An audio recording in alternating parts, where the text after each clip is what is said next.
So in New Jersey, it's now official. Donald Trump is filing criminal charges against members of Congress because of them actually performing their constitutional and legal duty to be able to inspect ICE facilities as they need to.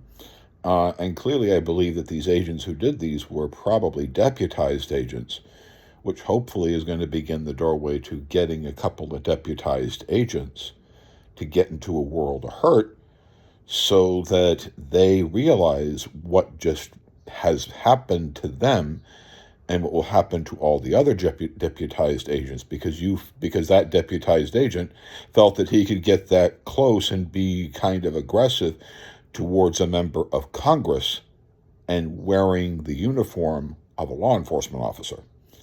That you can get that close, but you had better be careful, because if that member of Congress has the legal right to be able to inspect that facility when they want to, your job is to be accommodating. Your job is to help them in. Your job is not to get near that member of Congress. If there's a crowd, your job as a law enforcement officer in that situation is to protect the member of Congress from the mob. That's your job.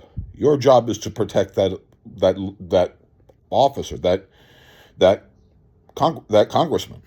That's your job. Your job is to stand between mobs and the congressperson, because the congressperson has the legal right to be there.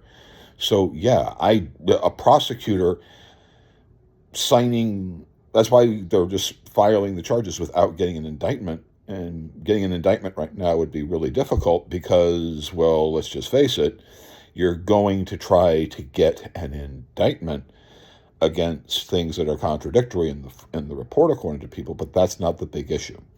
The reason why this is happening, why Donald Trump now is feeling so liberated, in part to be able to do something as bold as to file criminal charges against a member of Congress without getting an indictment, or on something as thin as this, which has a lot of problems.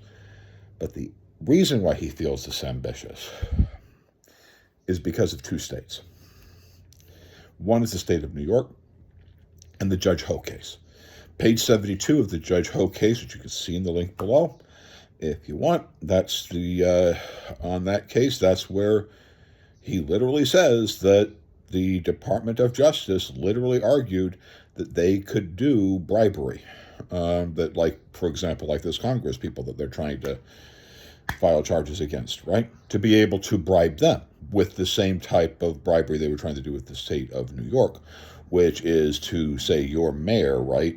You will do as we say, or we allow these charges to go forward, and we throw your butt in prison. Try to do that with the same thing with members of Congress. Do as I say, or we're sending you to prison, which is bribery and a crime. In fact, under New York law, that may in fact rise to the level of extortion, which attorneys go to jail all over the country for all the time. Because there's one thing an attorney cannot do. An attorney, nor a prosecutor, can go up into your face and say, you're going to do as I tell you, or I'm going to sue you till there's nothing left of you, or I'm going to put you in prison. That can't be the way. There are lawyers who are like that, who do make those type of statements, but there is a really thin line as to the point of how it is that gets done.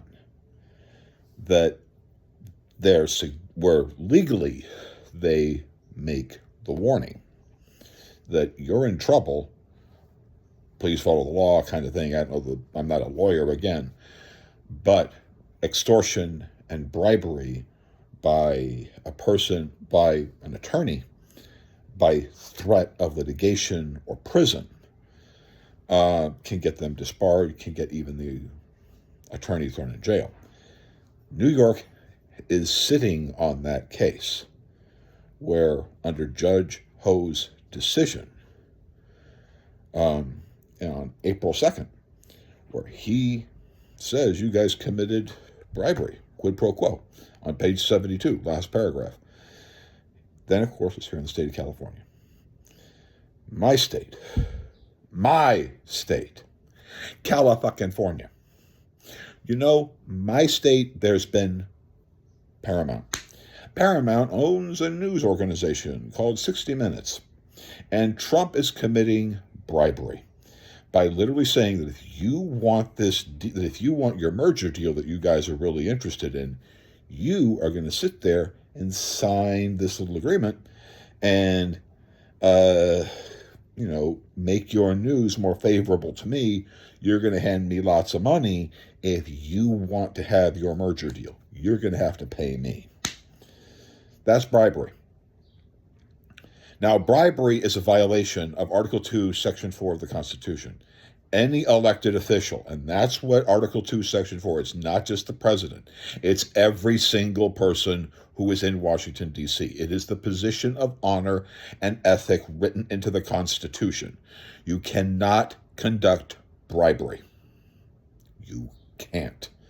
And the reason why bribery probably is specified in there is because the government has incredible powers to bribe you, and government officials have massive powers to bribe you.